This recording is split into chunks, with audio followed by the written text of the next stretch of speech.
Hello everybody, welcome back to BareRose Garage. What are we doing today? Well, as you can see from, as you didn't see from my other videos because the camera died and it was too cold out here and I didn't realize it, I've already pulled that Slant Six out of this little 65 Dodge Dart that's behind me. Kind of, you can see it there. But I had an issue with it.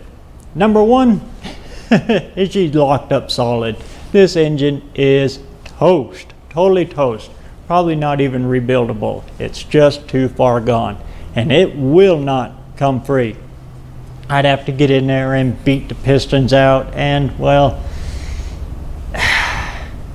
it's too much work to be involved for a Slant Six that I went down to the junkyard and got another one for 150 bucks. So it wasn't worth my time to try to beat the pistons out of this thing and try to maybe salvage it and then send it off to the machine shop to have it oversized bored and decked and all of that stuff. That's all money I can be putting into something else that I know I can get more horsepower out of, and you've seen it from my other video. So I don't care too much about this engine. It's too far gone for me to dump money into it to bring it back to life, especially when there's other options available. Like I said, I just went down to the junkyard and got another one.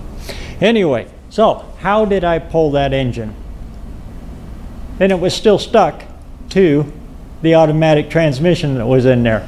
Well, I had to pull it with I had to separate it from the transmission, as you can see here, and keep the transmission completely in line as I pulled this forward so I didn't bend or hurt the shaft that goes into the torque converter. It's a complete and total pain in the butt and I hate doing it this way, but I had no other option. This one I had to do that with. Again, because it's locked up solid, so I wasn't able to turn the motor over to undo these torque converter bolts to let the motor separate away from the torque converter, come out of the transmission. Anyway, blah, blah, blah, blah. So now how am I going to get the torque converter off of here? Because that's still a good torque converter and still a good transmission. Well, if you think out of the box a little bit, you can save this and save all of it without ruining anything. What I got to do now is I got to get in here with an open-ended wrench, undo these slow and even, and let the torque converter come away as I'm turning these out, and just walk the instead of the bolt coming out this way, just walk the torque converter with it as it comes out, and then the bolt will just drop loose.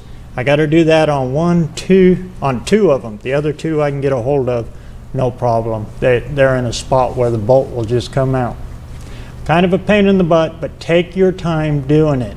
Why? Because this is 1965.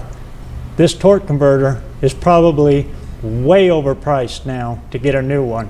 That flex plate where it mounts on right there, that's probably ultra expensive for what it is. My point is, take your time. Think out of the box. Think out other ways of getting around it so you don't have to spend big money on stuff you've already got and stuff that will already work. I'm pretty sure that that's all good stuff as long as I don't ruin it. So I hope that helps you out there, and if you come across one of these that is like that, sometimes you got to think a little bit in there and work it out a different way, and you'll be miles ahead, and it'll keep that money in your pocket for other things later on down the road. So I hope that helps you out there, and in the meantime, get out there and get some metal hot, even if you got to think in weird ways to go around through the back door to get it all out the front door. Hope that helps. We'll set you on the next one.